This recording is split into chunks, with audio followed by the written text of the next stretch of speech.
Hello student, मैं सनी आप सभी का स्वागत करता हूं आपके अपने चैनल इलेक्ट्रिकल रिसर्च एकेडमी के ऑनलाइन पोर्टल पे। हम लोग आज से नया सेशन स्टार्ट करेंगे जो BSPCL और ALP को ध्यान में रखते हुए सारे इलेक्ट्रीशियन के क्वेश्चन कराए जाएंगे। ठीक है, हालांकि इलेक्ट्रीशियन का जो सिलेबस है ELP में CBT 2 में पूछेगा जो कि पार्ट B के अंतर्गत आएगा, मगर जो अभी से तैयारी करेगा या जो अभी से लगेगा उसी का हो पाएगा, और जो सोचेगा कि लास्ट मोमेंट पे करे उसका प्रॉब्लम आ सकती है। ठीक है, इसीलिए आज से नया सेशन स्टार्ट कर रहे हैं जो होगा ALP के लिए और BSPCL की फॉर्म आई है उसके लिए। ठीक है, BSPCL का लेवल थोड़ा अच्छा रहता है, तो अभी हम लोग बेसिक से स्टार्ट करें। बेसिक से करते करते करते करते हम लोग क्या करेंगे, मॉडरेट आएंगे, मॉडरेट से हार्ड लेवल तक के क्वेश्चन पे जाएंगे। ठीक है, तो आज का सेशन स्टार्ट करते हैं और क्वेश्चन स्टार्ट करते हैं। ये देखो, ये जो तुम्हारे सारे क्वेश्चन है तुम्हारे इसरो में पूछे गए हैं। ठीक है, इसरो में आज तक के जितने क्वेश्चन हुए हैं वो सारे क्वेश्चन तुम्हारे इसरो के पूछे गए हैं। यानी ये जो पिछले 6 मंथ के जितने भी पेपर यानी जो ट्रेंडिंग क्वेश्चन है वही सब पूछे गए हैं और वही ये पेपर है। ठीक है, तो ध्यान से देखना और ये बताना कि कितने में कितने सही हैं, कमेंट करके जरूर बताना। ठीक है, देखो हार्ड क्वेश्चन सब लोग छोड़ के आएगा, मगर जब इस टाइप के क्वेश्चन छोड़ता है, क्योंकि छोटे क्वेश्चनों में क्या होती है, थोड़ी डाउट होती है, तो जब ऐसा क्वेश्चन छोड़ते हैं तब फिर वही कंपटीशन से पीछे होने लगते हैं। ठीक है, ऊपर से माइनस मार्किंग हो जाती है ऐसे क्वेश्चन से, तो इन सब चक्करों का ध्यान रखना है। ठीक है, चलो पहला क्वेश्चन देखते हैं। पूछा क्या है कि 3, 5, 10 और 15 फैराड के कैपेसिटर समानांतर में यदि जुड़े हैं तो प्रभावी धारिता क्या होगी। यानी एक तरीके से कहें तो तुमसे क्या पूछा है, ये जो रिजल्टेंट कैपेसिटेंस होता है जिसको हम लोग क्या बोलते हैं C इक्विवेलेंट, उसकी बात बोला है कि C इक्विवेलेंट कितनी होगी। ठीक है, तो C इक्विवेलेंट पूछा है तो C इक्विवेलेंट देखते हैं। हमको पता है कि अगर कैपेसिटर पैरेलल में जुड़ा है तो वह रेसिस्टर की सीरीज की भांति जुड़ता है। यानी कैसे जुड़ता है, तो वो होता है सर C1 + C2 + C3। अब इसको जोड़ के देखोगे तो तुम्हारा कितना हो जाएगा, 5 + 10 + 15। इसको जोड़ दो, तुम्हारा आंसर कितना आ गया, 15 15 30। यानी तुम्हारे कितने आंसर हो गए, यहाँ पे तुम्हारे आंसर हो जा रहे हैं 30 माइक्रोफैराड। कितने हो जा रहे हैं, 30 माइक्रोफैराड यहाँ पे तुम्हारे सही आंसर हो जाएंगे। ठीक है, याद रखना 30 फैराड यहाँ पे सही आंसर हो जाएंगे। कैपेसिटेंस की इकाई क्या होती है, फैराड, इसको भी याद रखना, बहुत ज़्यादा पूछा जाता है। ठीक है, फैराड तो बहुत मैक्सिमम हो गया, नहीं अधिकतर तुमको कितने मिलेगा, माइक्रोफैराड या मिली फैराड या पिको फैराड में ही मिलता है। कभी भी तुमको किलो फैराड ये सब नहीं मिलेगा, ना ही इंडक्टेंस तुमको किलो हेनरी में मिलेगा। ये जब भी मिलती है फैराड या मिली, नैनो, माइक्रो, इन्हीं सब में मिलेगी। ठीक है, इस चीज़ को याद रखना है। चलो नेक्स्ट क्वेश्चन देखते हैं। नेक्स्ट क्वेश्चन क्या है, पूछा क्या है कि XLPE का फुल फॉर्म क्या है। ये बहुत ज़्यादा क्वेश्चन पूछा जाता है, UPPCL में भी पूछा गया था 2019 वाली वैकेंसी में कि XLPE का फुल फॉर्म क्या होता है। तो देखो यहाँ पे XLPE का फुल फॉर्म क्या होता है, क्रॉस्ड लिंक्ड पॉलीइथिलीन। क्या होती है, क्रॉस्ड लिंक्ड पॉलीइथिलीन। ठीक है, याद रखना, बहुत सारे तुमसे फुल फॉर्म पूछे जाएंगे। PVC का क्या होता है, तो पॉलीविनाइल क्लोराइड होता है। क्या CTS का फुल फॉर्म क्या होता है, तो कैप टायर शीथ होता है। ठीक है, ये सब जितने भी होते हैं तुमसे अधिकतर फुल फॉर्म पूछे जाते हैं। ठीक है, तुम्हारा इसका SWG का क्या होता है, तो स्टैंडर्ड वायर गेज। AWG का क्या होता है, तो अमेरिकन वायर गेज। ये सब जितने भी इंपॉर्टेंट चीज़ें तुमसे पूछी जाती है। ठीक है, इसको याद रखना है। चलो नेक्स्ट क्वेश्चन देखते हैं क्या पूछा है। देखो MCB नहीं पूछा है, पूछा क्या है, MCCB का फुल फॉर्म क्या होता है। तो MCCB का फुल फॉर्म क्या होता है, हमारा होता है मोल्डेड केस सर्किट ब्रेकर। क्या होता है, मोल्डेड केस सर्किट ब्रेकर। एक और होता है MCB बोलते हैं, तो मिनिएचर सर्किट ब्रेकर होता है। एक होता है ELCB, उसको क्या बोलते हैं, अर्थ लीकेज सर्किट ब्रेकर। एक होता है RCCB होता है, तो रेसिडुअल करंट सर्किट ब्रेकर होता है। तो इन सब सभी चीज़ों को याद रखना है कि कौन कितना कहाँ पूछता है। ठीक है, चलो फुल फॉर्म अधिक पूछे जाते हैं। चलो अगला देखते हैं क्या पूछा है। ये क्वेश्चन है कि सामान्य लेड एसिड बैटरी में प्रति सेल वोल्टेज कितनी होती है। ठीक है, प्रति सेल वोल्टेज कितनी होती है, तो देखो बेसिकली जो होती है वो हमारी होती है 2.2 वोल्ट पर सेल होती है। ठीक है, तो यहाँ पे 2 वोल्ट दिया है, तो इसको भी कर देंगे तो सही हो जाएगा। ठीक है, यहाँ पे इसको क्या मार देते हैं 2 वोल्ट। मगर याद रखना है और आगे क्या पूछता है, तो आगे और भी पूछता है कि बताओ हाफ लोड पे कितना होगा, तो सर हाफ लोड पे हो जाता है लगभग मेरा हाफ लोड पे हो जाता है 2.0 वोल्ट हो जाता है। ठीक है, ऐसे ऐसे करके फिर 1.18 हो जाता है। तो ये सब चीज़ों को याद रखना है। और देखो एक पूछता है कि बताओ निकल आयरन में क्या प्रयोग किया जाता है। ठीक है, निकल आयरन यानी जिसको हम एडिशन सेल बोलते हैं, एडिशन सेल में तुम्हारे कौन सी इलेक्ट्रोलाइट प्रयोग की जाती है, तो तुम्हारी कौन सी इलेक्ट्रोलाइट प्रयोग की जाती है कि OH प्रयोग की जाती है। ठीक है, वोल्टेइक सेल में जो तुम्हारी होती है जिसकी EMF कितनी होती है 1.08 वोल्ट होती है, उसमें कौन सा इलेक्ट्रोलाइट प्रयोग किया जाता है, तो सर उसमें हमारा प्रयोग किया जाता है H2SO4 प्रयोग किया जाता है। फिर डैनियल सेल में क्या प्रयोग किया जाता है, तो सर डैनियल सेल में कॉपर सल्फेट प्रयोग किया जाता है। ठीक है, और तुम्हारा फिर उसके बाद क्या होता है लेक्लांची में क्या होता है, तो सर लेक्लांची में अमोनियम क्लोराइड और जिंक क्लोराइड दोनों मिक्स करके प्रयोग किए जाते हैं। ड्राई सेल किसका शुद्ध रूप है, तो लेक्लांची का शुद्ध रूप है। तो बैटरी से ये सब क्वेश्चन बहुत ज़्यादा पूछे जाते हैं। इसमें पूछेगा तुमसे ट्रिकल चार्जिंग क्या होती है, बकलिंग क्या होती है, सेडिमेंटेशन क्या होते हैं, ये सब चीज़ें बहुत ज़्यादा इंपॉर्टेंट है। तो जैसे जैसे डिस्कस आगे क्वेश्चन आएगा तो हम लोग डिस्कस करते चले जाएंगे। ठीक है, इसमें और क्या पूछता है कि ये बताओ ये जो बैटरी है तुम्हारी कौन सी लेड एसिड बैटरी है, इसका पॉजिटिव प्लेट किस कलर का होता है चार्जिंग होने के बाद, तो डार्क चॉकलेटी, और नेगेटिव प्लेट स्लेटी या ग्रे कलर का। ठीक है, इसको याद रखना है। चलो अगला क्वेश्चन देखते हैं। SPV का फुल फॉर्म क्या है। देखो PV का तो सबको पता है, PV का पूछता है तो सब लोग बता देता है सर फोटोवोल्टेइक होता है। मगर जब पूछेगा SPV का क्या होता है, तो SPV का फुल फॉर्म जब पूछेगा तो बताना पड़ेगा कि सर SPV का फुल फॉर्म होता है मेरा सोलर फोटोवोल्टेइक सेल। क्या होती है, सोलर फोटोवोल्टेइक सेल। ठीक है, इसके EMF की बात करें पर सेल, तो EMF पर सेल कितनी होती है 0.4 वोल्ट पर सेल होती है। ठीक है, बनी किसकी होती है, तो सिलिकॉन से बनी होती है। ठीक है, इसको कनेक्ट कैसे करते हैं, तो सीरीज पैरेलल दोनों में कनेक्ट करते हैं। वो डिपेंड करेगा हमको वोल्टेज कम चाहिए कि ज़्यादा चाहिए। ठीक है, इसको याद रखना है। अगला क्वेश्चन देखते हैं कि सर्किट को तोड़े बिना विद्युत धारा मापने का उपकरण क्या है। तो हमको पता है कि सर्किट को यानी तार को काटे बिना, अमीटर लगाए बिना जो हमारी करंट माप सकता है उसको केवल और केवल क्या बोलते हैं, तो उसको बोलते हैं हम लोग क्लैंप मीटर। क्या बोलते हैं, इसको बोलते हैं हम लोग क्लैंप मीटर। ठीक है, इसको याद रखना, क्लैंप मीटर बोला जाता है। सही है, इसको याद रखना, बहुत ज़्यादा इंपॉर्टेंट है क्लैंप मीटर। ये क्या करती है क्लैंप मीटर, अच्छा देखो क्लैंप मीटर की एक और खासियत है सर, ये हाई करंट मापने का भी काम करता है। क्या करता है, हाई करंट यानी हाई करंट मापने का भी काम करता है। सही है, इसको याद रखना। और तुम्हारा गैल्वेनोमीटर क्या करता है, तो सर गैल्वेनोमीटर जो हमारी होती है करंट की उपस्थिति को केवल दर्शाता है। क्या दर्शाता है, करंट की उपस्थिति को दर्शाता है केवल। ठीक है, इसको याद रखना। और ये हमारी किसके अंतर्गत आती है, तो सर ये मेरी प्राइमरी सेल के प्राइमरी इंस्ट्रूमेंट के अंतर्गत आती है। अगला question, which component is use to improve the power factor of inductive load. यानी इंडक्टिव लोड का पावर फैक्टर सुधारना है तो किसका उपयोग करेंगे। तो पावर फैक्टर सुधारने के लिए एकमात्र मेरे पास ऑप्शन यही बचता है कि सर हम किसका प्रयोग करें, तो सर हम प्रयोग करेंगे कैपेसिटर का। किसका प्रयोग होगा, तो प्रयोग होगा कैपेसिटर का।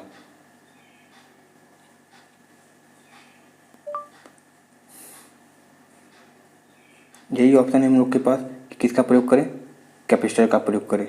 ठीक है, सॉरी थोड़ा वो हो गया था, कैपेसिटर का ही प्रयोग कर सकते हैं। ठीक है, जिसको कंडेंसर भी नॉर्मल भाषा में कहा जाता है। सही है ना। चलो अगला, इंडक्टर के पावर फैक्टर क्या होती है, लैगिंग होती है, कैपेसिटर की लीडिंग होती है और रेसिस्टर की यूनिटी पावर फैक्टर होती है। इसको याद रखना है। अगला क्वेश्चन है कि रिएक्टिव पावर किससे दिखाया जाता है, यानी इकाई की बात कर रहा है, यूनिट की पावर बोल रहा है जो कि सबसे अधिक पूछी जाती है। तो देखो किलोवाट किसकी पावर होती है, तो सर ये P होती है, यानी एक्टिव पावर की होती है, जिसको ट्रू पावर भी बोलते हैं, रियल पावर भी बोलते हैं। ठीक है, किलोवाट किसको बोलते हैं, जिसको हम लोग यस से दिखाते हैं, सर ये अपैरेंट पावर होती है या फिर आभासी शक्ति होती है। किलोवाट आवर किसको बोलते हैं, तो सर ये 1 यूनिट के बराबर होती है 1 किलोवाट आवर। ठीक है, जो कि एनर्जी को मापता है, जो कि हमारी energy meter, single phase energy meter जो कि हमारे घरों में लगा होता है वो मापने का काम करता है। और ये इंटीग्रेटिंग टाइप होता है। लास्ट हमारा बचा है क्या, सर kVAR। और ये kVAR ही जो है हमारी क्या है, रिएक्टिव पावर की यूनिट है, जो कि Q से दिखाई जाती है, कैपिटल Q से। सही है, इसको याद रखना है। अगला क्वेश्चन है, विद्युत शॉक को रोकने के लिए किस सर्किट का प्रयोग किया जाता है। देखो ये सब जो है तुम्हारे कौन कौन से, एमसीबी हो गया, एमसीसीबी हुआ, ठीक है, अर्थ टेस्टर हुआ, मान लो अर्थ टेस्टर तो भी छोड़ो, ये जो एमसीबी है और ये एमसीसीबी है, ये सब फॉल्ट से रोकने का काम करते हैं। फॉल्ट होगा और अगर उसके पास हमें शॉक लगेगा तो ये नहीं बचाएगा। शॉक से बचाने का काम कौन सा करता है, तो सर शॉक से बचाने का काम हमारा करता है आरसीसीबी करता है, रेसिडुअल करंट सर्किट ब्रेकर, ठीक है। यानी जब फॉल्ट वोल्ट होगी, जब हाई करंट होगी तो ये क्या करेगा, सारी करंट को बाईपास कर देगा, अर्थिंग के थ्रू हमारी तरफ कोई भी करंट नहीं आएगी तो हम सेफ बच जाएंगे, ठीक है। तो ये कहानी होती है इसकी। अगला क्वेश्चन है कि विद्युत ऊर्जा की एक यूनिट किसके बराबर होती है। सबको पता है कि एक यूनिट ऑफ इलेक्ट्रिकल एनर्जी किसके बराबर होती है, या तो कभी कभी लिखेगा 1 BOT लिखेगा या 1 यूनिट लिखेगा, ठीक है, या क्या लिखेगा 3.6 × 10⁻6 जूल लिखेगा, ठीक है, या फिर क्या लिखेगा 860 किलो कैलोरी, कुछ भी लिख सकता है, ठीक है। तो ये सब चीज़ें कन्वर्जन याद रखना, न्यूमेरिकल में काम भी आते हैं। तो इसका सही आंसर क्या हो जाएगा हमारा, तो इसका सही आंसर हो जाएगा 1 kWh, ठीक है। चलो अगला क्वेश्चन देखते हैं।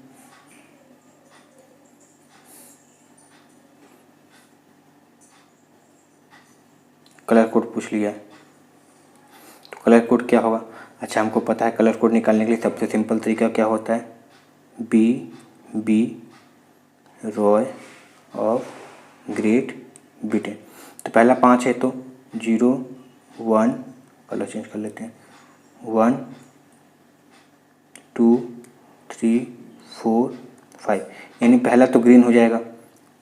तो ग्रीन कहीं दिख रहा है, ग्रीन केवल एक में दिख रहा है, तो ग्रीन यही ऑप्शन हो जाएगा। यानी हम ये कह सकते हैं कि ऑप्शन सी मेरा क्या हो जाएगा, सही हो जाएगा, ठीक है। ऑप्शन सी यहाँ पे मेरा सही हो जाएगा, सही है। अच्छा ये जो किलो दिया है, किलो को तुमको लिखना पड़ेगा, किलो को तुमको क्या लिखना पड़ेगा 10⁻3, जो कि किसका होता है, ऑरेंज का होता है, ठीक है। और जो 6 होती है वो ब्लू की होती है, इसको याद रखना है। अगला क्वेश्चन है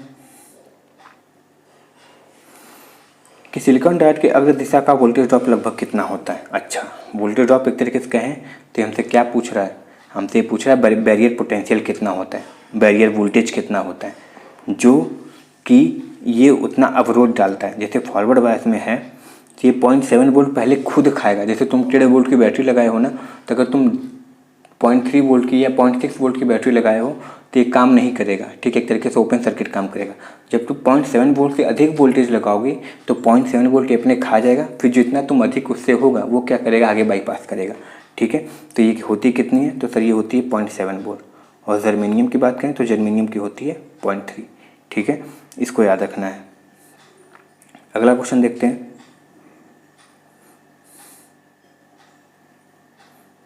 ये क्वेश्चन बहुत ज़्यादा पूछाता है कि एक आरसी परिपथ में यदि कैपेसिटर 1 माइक्रोफैराड है और रेजिस्टेंस 1 किलो ओम है तो समय स्थिरांक बताओ कितना। तो टाइम कांस्टेंट पूछा है, तो टाइम कांस्टेंट का फॉर्मूला पता होगा कि टी बराबर क्या होती है, आर सी होती है, ठीक है। ये क्या होती है कि 63.7% चार्ज होने में कैपेसिटर को लिया गया समय ही क्या कहलाती है, टाइम कांस्टेंट, या फिर 36.3% डिस्चार्ज होने में लिया गया समय क्या कहलाती है, टाइम कांस्टेंट कहलाती है। ये अगर ये 5T की बात करें तो 5T में लगभग क्या हो जाती है, ये फुल्ली चार्ज हो जाती है, ठीक है। तो इसके फार्मूले पे अगर हम रखना चाहें तो क्या रखेंगे, आर की वैल्यू कितनी है, 1 है, मगर 10 टू द पावर कितना लिखना पड़ेगा, 3। और ये कैपेसिटर है तो 1 × 10 टू द पावर 6 लिखना पड़ेगा, क्योंकि माइक्रो नीचे आएगा तो प्लस में हो जाएगा।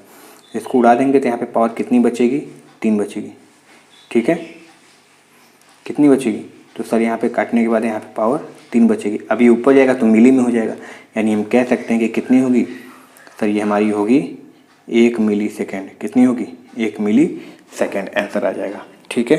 यानी 1 मिली सेकेंड में ये 63.3% कैपेसिटर चार्ज हो जाएगा।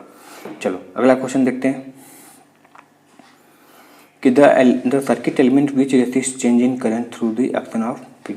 यानी सिंपल इसमें यही पूछ रहा है कि ये बताओ कि चुंबकीय क्षेत्र की कार्यवाही से प्रवाह में परिवर्तन रोकने वाला परिपथ तत्व क्या है। देखो इसमें ये नहीं पूछा है कि धारा का विरोध कौन करता है। देखो धारा का विरोध तो मेरा कैपेसिटर करता है, नो डाउट, मगर इसमें ये नहीं पूछा है कि धारा का विरोध कौन कर रहा है। वो ये बोल रहा है कि धारा के परिवर्तन का विरोध कौन कर रहा है। ठीक है, रेसिस्टर क्या कहता है कि तुम जितना धारा ले जाओगे हम उतना विरोध उत्पन्न करेंगे, मगर इंडक्टर ये नहीं कहता कि मेरे अंदर से धारा मत ले जाओ। वो कहता है कि धारा ले जाओ मगर कांस्टेंट ले जाओ, ये चेंज टाइम के साथ परिवर्तित मत करो कि एक सेकंड में 5 कर दी तो दूसरे सेकंड में 40 कर दी। तुमको 500 ले जाना है 500 ले जाओ, मगर कांस्टेंट ले जाओगे तब जाने देंगे। अगर तुम समय के साथ परिवर्तित करते हुए धारा ले जाओगे तो हम क्या करेंगे, रोकेंगे ही रोकेंगे। तब ये क्या कहता है, आके यहाँ पे इंडक्टर रोकने का काम करता है। ठीक है, di/dt करता है। सही है। चलो अगला क्वेश्चन है कि एक 100 ओम प्रतिरोध को अपने टर्मिनल के बीच 20 वोल्ट का सामना करने के लिए क्षमता होनी चाहिए। सिंपल कहानी, कुछ और नहीं है, बस क्वेश्चन ये पूछा है कि P बराबर हमको बता दो V²/R कितना होता है। ठीक है, तो V² कितना है, तो 20 गुणे 20 बटे 100 कर देते हैं। ठीक है, ये 0 से 0 0 से 0 4 आ गया, यानी कितने आंसर हो जाएंगे मेरा हो जाएगा सर यहाँ पे 4 वाट हो जाएगा। ठीक है, तो 4 वाट यहाँ पे सही आंसर हो जाएगा। सही है। चलो अगला देखते हैं। अगला पूछा है कि बीजीटी में सबसे छोटा क्षेत्र किसका होता है। देखो 3 ही क्षेत्र पाए जाते हैं, कौन कौन से, एमीटर, बेस, कलेक्टर। ठीक है, यही होता है, कौन सा, एमीटर, बेस, कलेक्टर। सॉरी यहाँ पे गलत हो गया, एमीटर ये होता है, बेस ये होता है। यहाँ पे देख सकते हो कि अगर रीजन यानी क्षेत्रफल की बात करें तो सबसे छोटा ये है। ठीक है, फिर उससे छोटा ये है, सॉरी छोटे की बात करें, सबसे छोटा ये है, फिर उससे बड़ा ये है, और सबसे बड़ा कौन होता है, कलेक्टर होता है।